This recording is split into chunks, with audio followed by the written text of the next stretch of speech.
We're about to downpipe and tune my friend's 330i, so here's a quick sound test of before and after. And here's the startup. And here are some revs to 4K.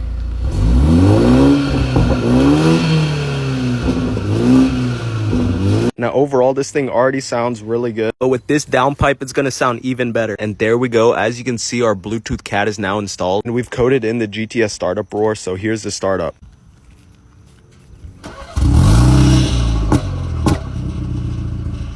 And here are the revs.